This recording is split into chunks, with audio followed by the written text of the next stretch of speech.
Di Al-Quran itu di dalam surat An-Nisa Allah berfirman, wa idza hakamtum bainan nas antahkumu bil adl.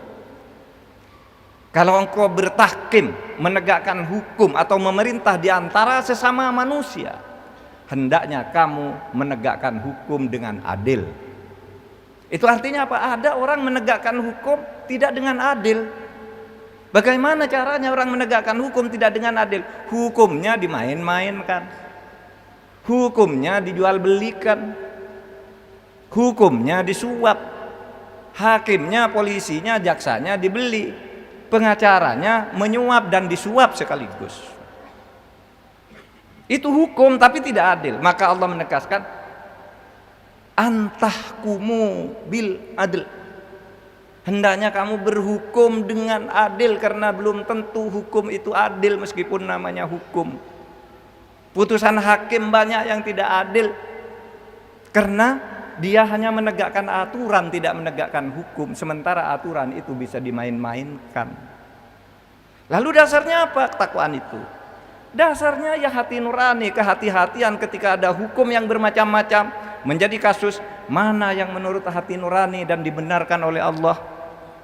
Atas bisikan nurani kita, inilah hukum yang akan ditegakkan, itulah keadilan.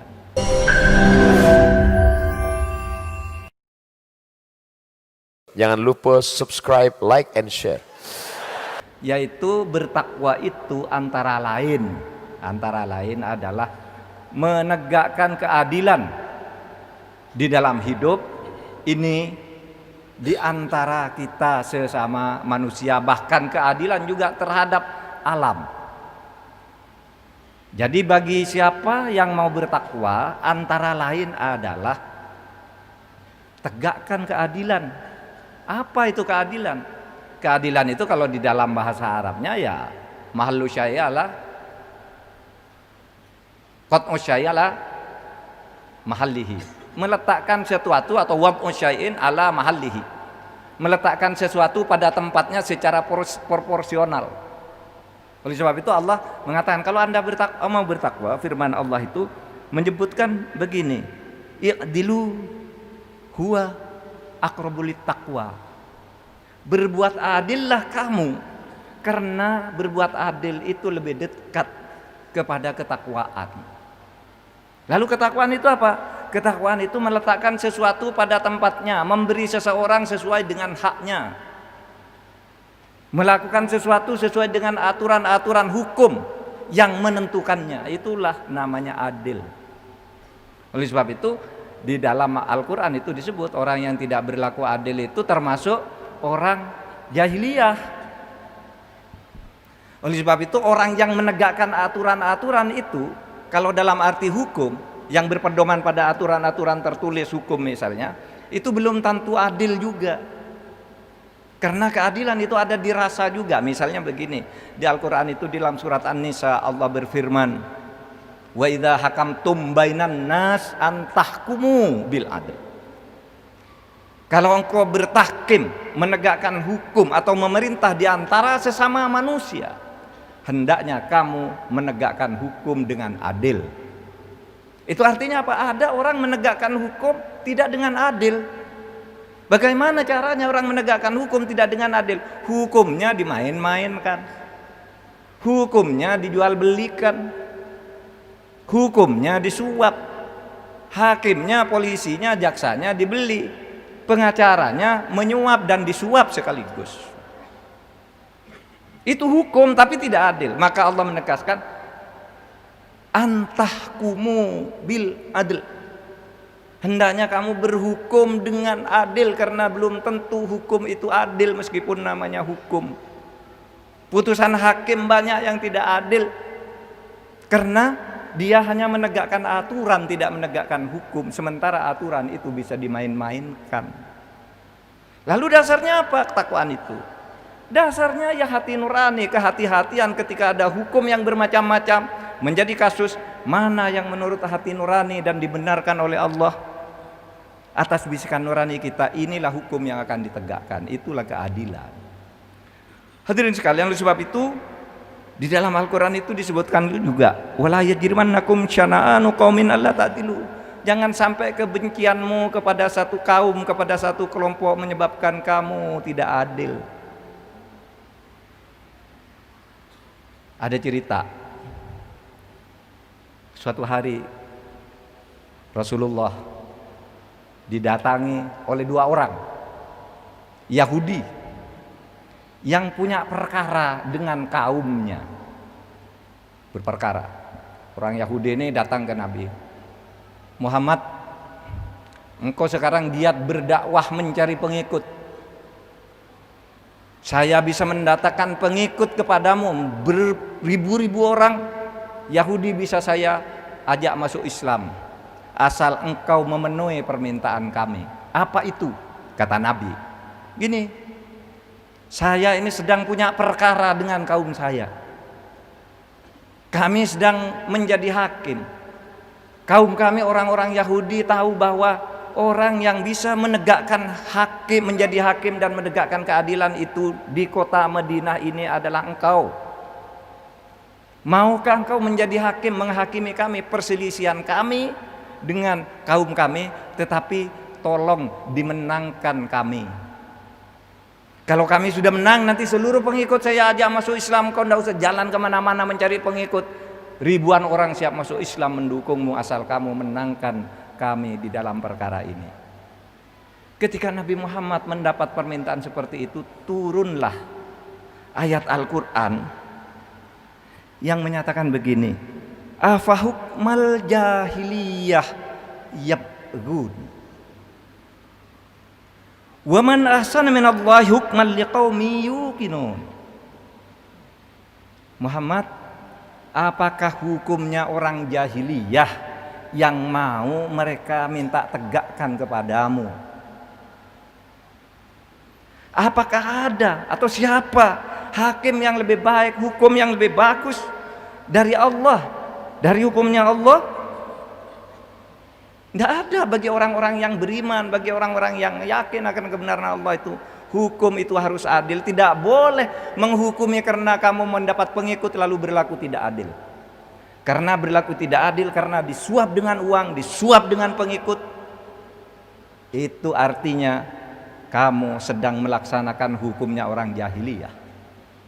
Jadi saudara, jahiliyah itu bukan bodoh. Jahiliyah itu dulu orang-orang Quraisy itu pintar-pintar, tetapi suka mempermainkan hukum sehingga oleh Allah disebut kaum jahiliyah.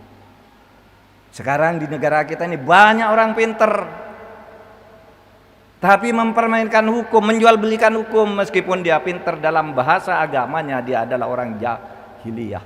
Karena apa? Karena tidak berlaku adil. Hadirin sekalian, keadilan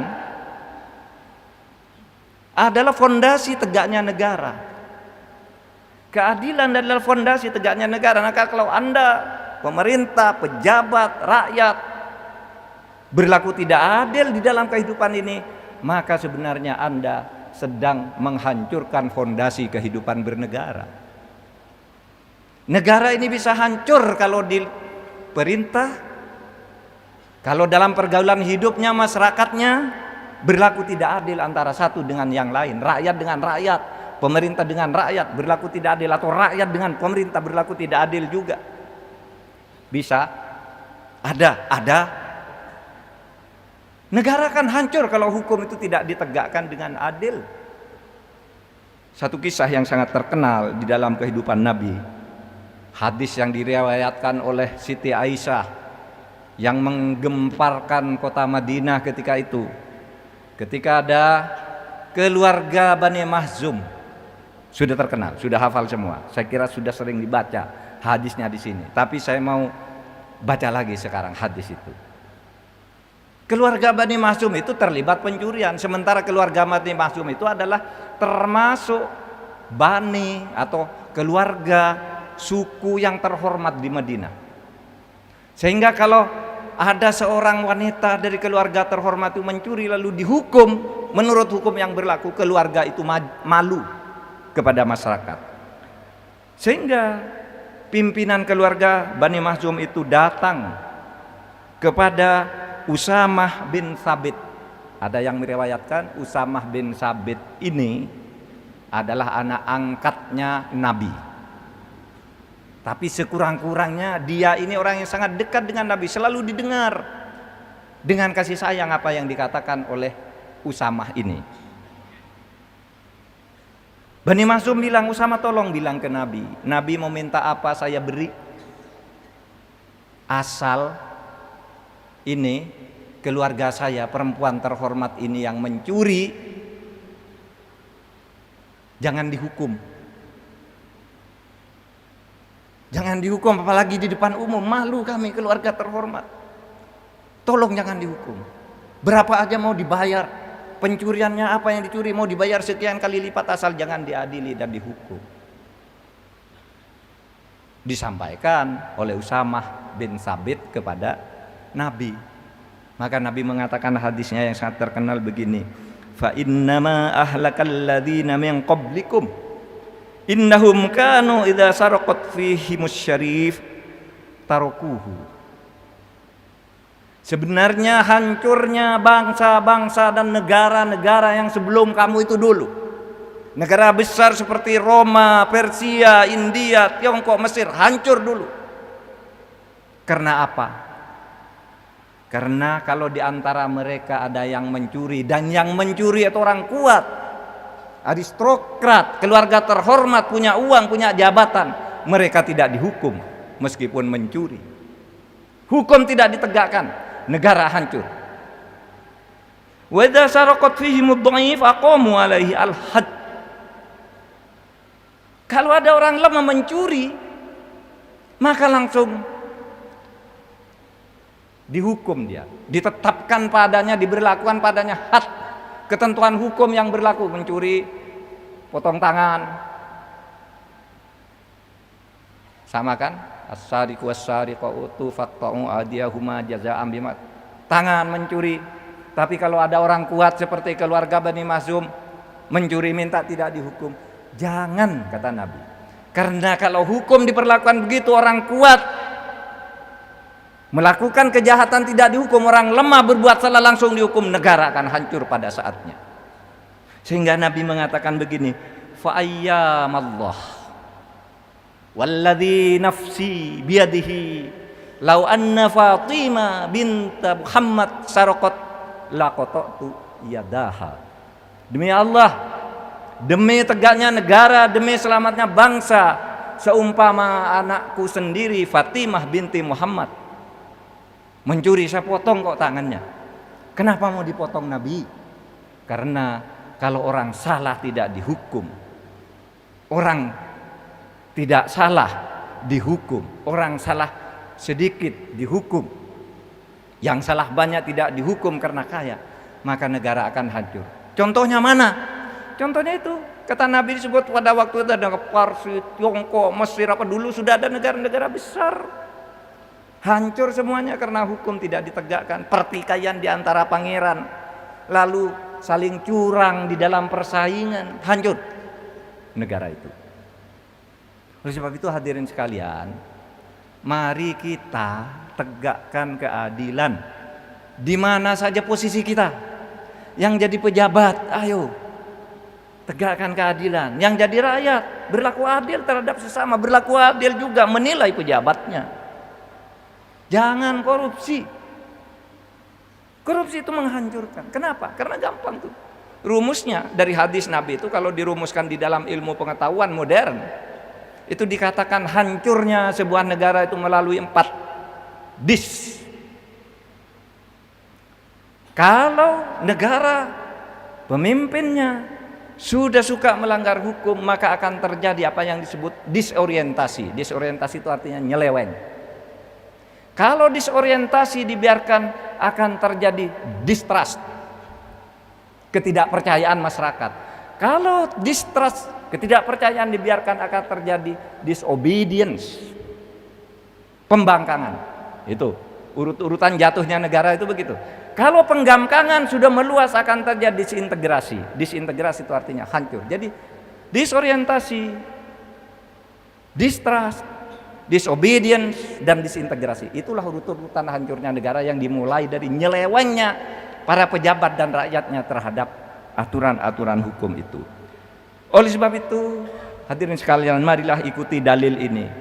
Al-adlu wajibun fi kulli syai'in wal fadlu masnunun. Berbuat adil itu wajib di dalam semua situasi, dan berbuat baik, menambah dari keadilan itu, lebih dari sekedar berbuat adil, sudah berbuat meletakkan sesuatu pada tempatnya, masih diberi lagi. Gajimu berapa? 2 juta, ini tambah saya 2 juta, 2.200.000. Itu namanya yang kedua tuh fadlun. Diperintahkan di dalam agama itu al-adlu wajibun fi kulli syai'in, keadilan itu wajib di dalam semua situasi, sedangkan kelebihan atau fadilah itu disunnahkan atau berpahala. Hadirin sekalian, akhirnya saya ingin mengatakan berbuat adil itu adalah untuk ketakwaan. Ketakwaan itu adalah untuk melaksanakan perintah Allah agar kita hidupnya ini benar. Lalu apa ketakwaan? Ini yang terakhir. Suatu hari Umar bin Khattab bertanya kepada Ubay bin Ka'ab, sama-sama sahabat Nabi. Umar mengatakan gini, Ubay, takwa itu apa? Ma huwa takwa? Kau tanya takwa kamu? Iya, Nabi tidak pernah menjelaskan definisi takwa. Nabi tidak pernah menjelaskan, hanya Nabi mengatakan at-taqwa hahuna, takwa itu di dada, di kalbu. Urayanya takwa di Quran dan Sunnah. Tapi kalau didefinisikan itu apa takwa? Ma huwa takwa? Lalu Ubay mengatakan begitu. Hal salak tatori kondasau. Apakah engkau pernah berjalan di jalan di tepi jurang yang banyak durinya, banyak kerikilnya, pokoknya di jalan yang terjal yang berbahaya itu? Apa kamu pernah jalan situ? Kola, bala, kata Umar. Ya, saya sering berjalan gitu. Terus kata Umar, wa ma sonata, kamu gimana kalau berjalan di situ?